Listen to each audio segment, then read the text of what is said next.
Vivre FM, l'invité de la rédaction, podcast. Elisabeth Chavez, maman de Romain, vous avez un fils de 15 ans qui est suivi dans un nulle part, justement, qui était dans un établissement, dans un IME, et qui n'est plus suivi par personne. Romain, il a 15 ans, et il est où aujourd'hui, Romain ? Romain, il est chez ses grands-parents, qui ont 76 ans, depuis 16 mois, depuis qu'il a été viré donc, de l'IME.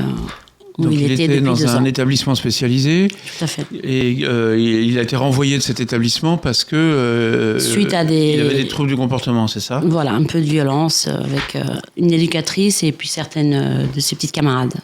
Donc suite à ça. Donc depuis 1 an et demi, il est où ? Il est avec ses grands-parents, vu que je travaille, je continue à travailler. Je souhaite garder mon travail le plus longtemps possible. Donc c'est ses grands-parents, les parents de son papa qui le gardent. Et vous avez fait des démarches pour trouver une solution ? Bien sûr, avec la MDPH, le CMP. Donc la maison départementale du handicap, qu'est-ce qu'ils vous disent ? À partir du moment où Romain a été renvoyé de son établissement, qu'est-ce qu'ils vous disent, la maison départementale ? La première chose qu'ils m'ont dit, c'est que ils allaient remonter l'AEH. Donc ils m'ont proposé de l'argent. Ouais. Voilà. Ça, c'est pour vous permettre d'avoir des aides à domicile ? Tout à fait. Donc j'ai droit à la PCH à partir de la... Donc la prestation de compensation du handicap ? Du handicap. On m'a accordé 30 heures par semaine. 30 heures par mois, pardon. 30 heures par mois. Voilà. Payé par le département. Quel serait l'établissement qui pourrait aller, selon vous, pour votre fils Romain ? Ça serait un hôpital de jour ou un IME, éventuellement, mais c'est vrai qu'on était parti sur un hôpital de jour. Et ce serait plus adapté. C'est les spécialistes m'ont dit que ce serait plus adapté pour Romain un hôpital de jour. Et vous avez postulé pour des établissements ? Le CMP, oui, de Choisy-le-Roi, qui est la psychiatre et l'assistante sociale. C'est la consultation de psychiatrie qui suit Romain. Voilà. Il vous a proposé, il y a 2 hôpitaux de jour dans le département. A priori, il y en aurait que 2 dans le Val-de-Marne qui pourraient convenir à mon fils. Ouais. Et dont un où va ma fille, qui se trouve Anthony. Ouais, parce que vous avez 2 enfants dans le... J'en ai 2 enfants autistes. Ma fille qui a 17 ans. Mais il y a trop de... il n'y a pas de place dans les médias. Il y en a pour des années d'attente. Donc pour le moment... Donc la MDPH continue quand même des recherches au niveau des IME. On vous a proposé d'aller en Belgique, comme beaucoup de parents ? Oui, forcément. Tout de suite, d'ailleurs, on m'a proposé ça. La Belgique, le sud de la France, le nord, vraiment en dehors de la région parisienne. Et pourquoi pas ? Non. Je vois pas mon fils... Je suis pas contre l'internat, parce qu'à un moment donné, même quand il sera adulte peut-être qu'il sera en internat, mais pour l'instant, je le sens pas prêt à un internat ou en Belgique, ou un endroit où je le vois pas pendant plus d'une semaine. Non, c'est pas possible. Il serait trop malheureux et non. Alors, vous allez entamer, ça démarre lundi. Lundi 19. Une grève de la faim. Voilà. Avec d'autres mamans. Avec d'autres mamans, tout à fait, à la place de la République. C'est-à-dire, c'est une grève de la faim qui va tourner entre différentes villes ? Non, nous, on sera sur Paris, on bouge pas, avec Jennifer. Ça veut dire que vous allez du coup arrêter de travailler ? Non, moi j'ai pris une semaine exprès pour ça. J'ai pris des jours. Donc je serai avec elle. Et c'est le collectif qui va qui va se relayer, qui va faire un jeûne chacun à leur tour, pour nous accompagner en fait, tout au long de notre grève. Mais nous, on sera vraiment sur place. Place de la République. Place de la République, voilà. Vous avez écrit au président de la République, justement. Voilà, le collectif Émilie a écrit.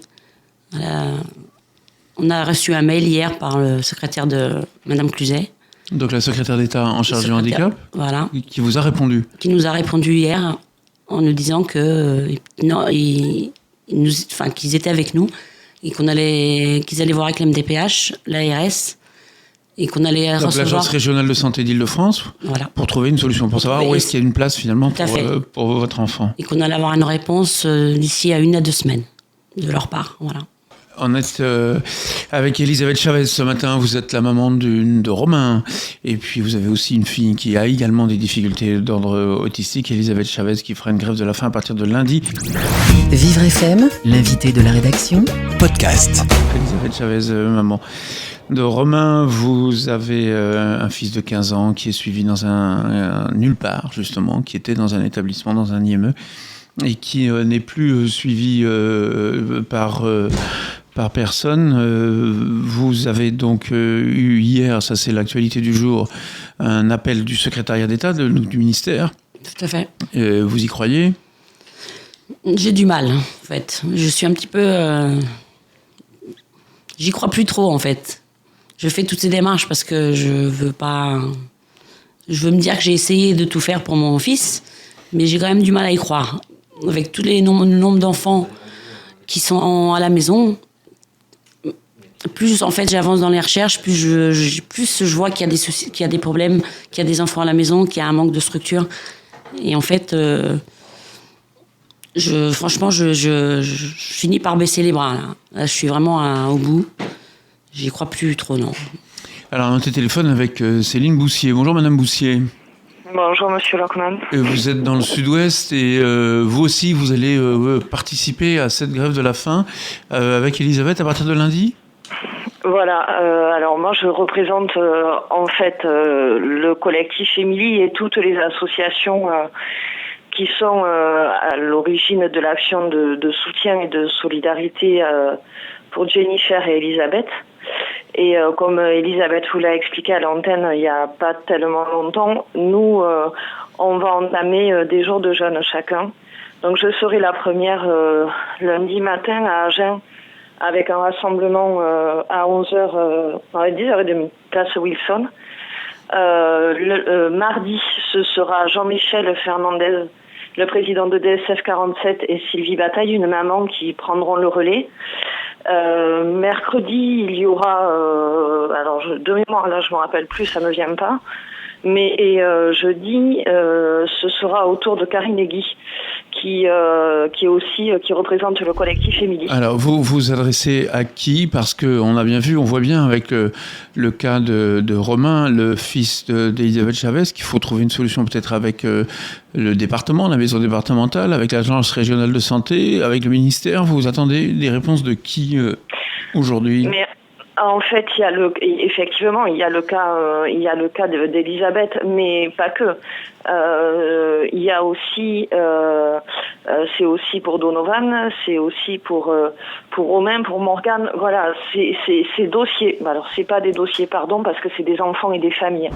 Mais ces quatre familles-là sont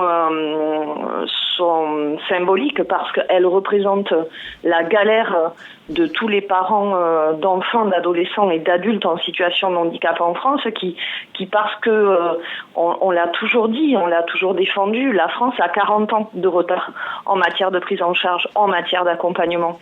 Et ça laisse des familles. Oui, mais attendez, Céline Boussier, on n'est plus en campagne électorale. Là, vous étiez candidate pour la France Insoumise le dimanche dernier. Ça n'a rien à voir. Alors là, Monsieur Lockman, je pense que ça n'a rien à voir. Le fait que j'ai été en campagne électorale n'a rien à voir avec le fait que je suis aussi présidente de l'association Lisez-vous, que c'est aussi des choses que je défends depuis 4 ans. Et je vais vous dire honnêtement, la politique n'a rien à voir avec des êtres humains. La politique n'a rien à voir avec des familles qui sont dans la galère. Ce que je vous dis, je l'ai toujours dit et je l'ai toujours défendu. Voyez ? Donc, à un moment donné, moi, je trouve inadmissible que des mamans, et là, c'est l'être humain qui vous parle, c'est même pas c'est la maman que je suis qui vous parle, je trouve inadmissible, je trouve monstrueux que des mamans finissent par, et une maman et une sœur finissent par se mettre en grève de la faim pour être entendues.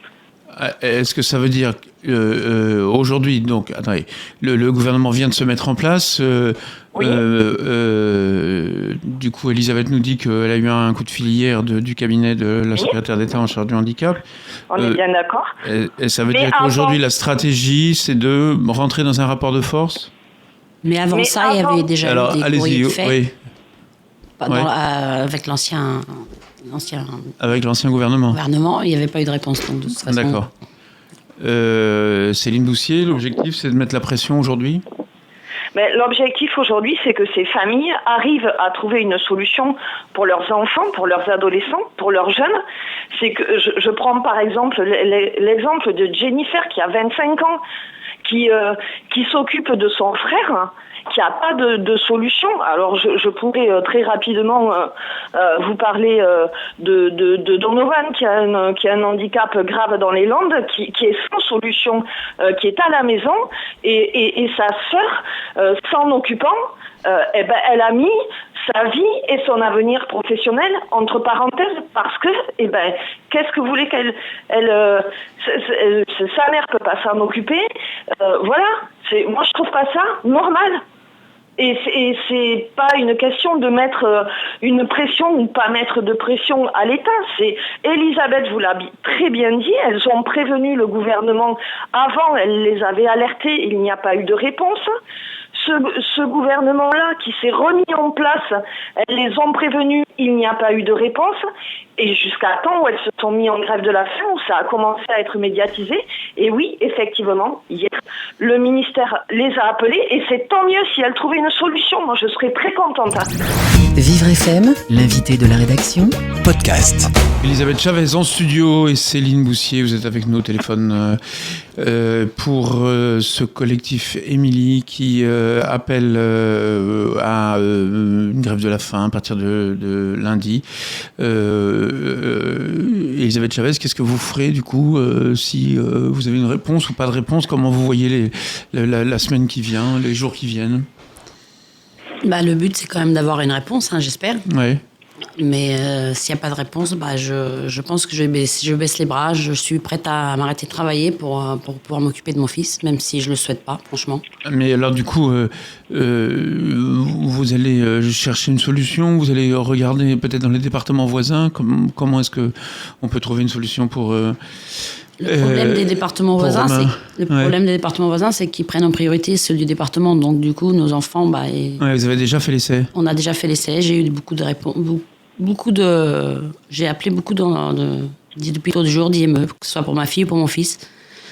Et à chaque fois, j'avais la même réponse. Soit trop autiste, pas assez, trop malade, pas assez malade, hors département...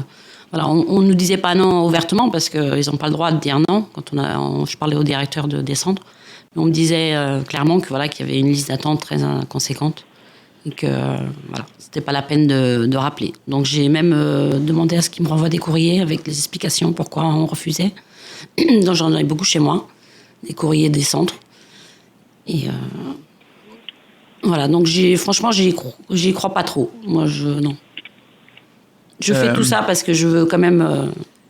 je fais ça pour mon fils. Je veux quand même me battre un minimum.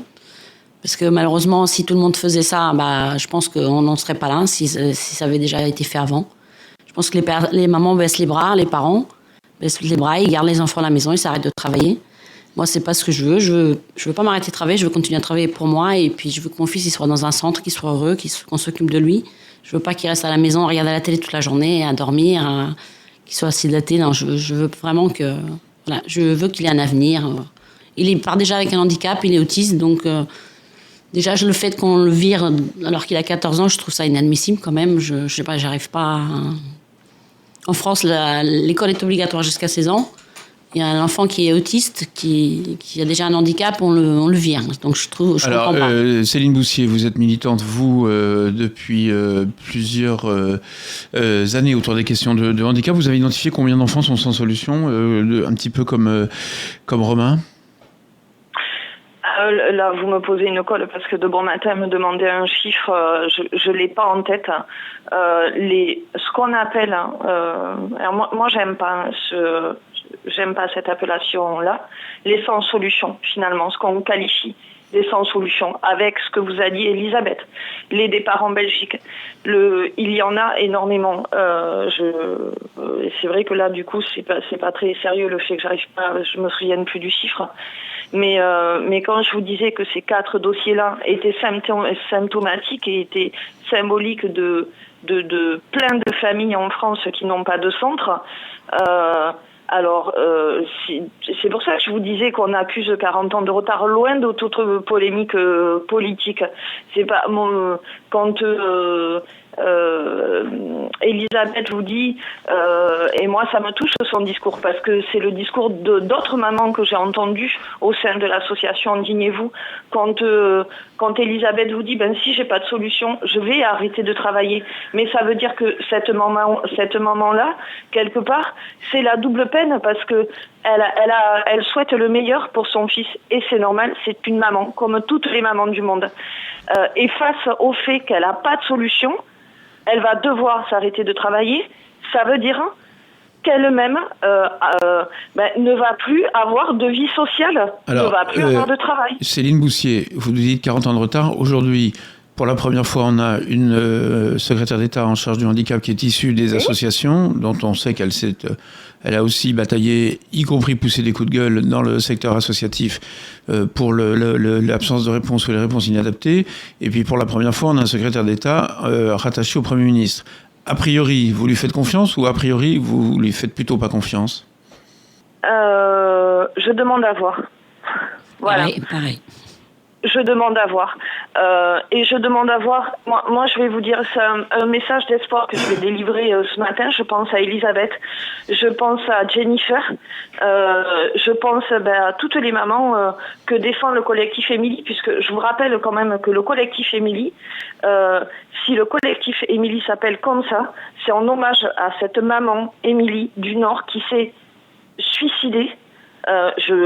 Parce que parfois quand les parents sont désespérés et qu'ils ne trouvent pas de solution, au détriment de leur santé, de leur sécurité, ils montent sur les grues où on en arrive à des solutions désespérées comme des suicides. Moi, j'ose espérer, et c'est vraiment le souhait profond que je fais ce matin, qu'effectivement le gouvernement d'En Marche d'Emmanuel Macron va tenir ses promesses, et que effectivement il va vraiment tout faire pour le handicap. Maintenant, excusez-moi, je vais pas dire que je me permets d'en douter, je ne demande qu'à voir. Parce que 40 ans de retard à rattraper, ça va être un énorme boulot. Merci Céline Boussier d'avoir été avec nous ce matin pour ce mouvement. Rendez-vous donc lundi, vous y serez, vous, Elisabeth Chavez, place de la République. On peut venir vous voir. Bien sûr. Discuter avec vous. Bien sûr, avec plaisir. Vous voulez rencontrer aussi des femmes, des parents ? Bien sûr, on attend du monde. On espère que les gens vont venir nous voir, qu'on va en parler surtout. Qu'est-ce qui pourrait faire que finalement, parce que c'est une façon de se mettre en danger aussi, de faire une grève de la faim, qu'est-ce qui pourrait faire que vous arrêteriez ? Ça serait quoi le signe que vous attendez ? De qui ? Je pense pas que du jour au lendemain, on va m'appeler, on va me dire, voilà, on va trouver un centre pour votre fils, mais qu'il y ait des propositions, que... déjà, le fait qu'on s'intéresse, c'est déjà pas mal. Bon, après, je tiens quand même à dire que la MDPH, Maison départementale des enfants handicapés du Val-de-Marne, donc à Créteil, je fais partie, m'a toujours écouté, je les appelle, je les ai eu au téléphone hier, j'ai eu aucun problème avec eux, ils essaient de faire le plus possible, mais elle me dit elle-même que quand j'ai madame la responsable qui s'occupe du dossier de mon fils, elle me dit elle-même que voilà, qu'elle n'a pas les moyens, qu'il n'y a pas des structures, donc elle a fait le maximum. Je veux pas non plus dire que le problème il vient de la MDPH, je crois que le problème c'est l'État, mais... on suivra cette affaire-là. Merci Elisabeth Chavez d'avoir été avec nous ce matin sur l'antenne de Vivre FM. Merci Céline Boussier en direct avec nous par téléphone. Merci à toutes les deux. Et puis on vous nous tenez au courant Bien sûr, merci beaucoup de cette question. Merci d'avoir été avec nous ce matin sur l'antenne de Vivre FM.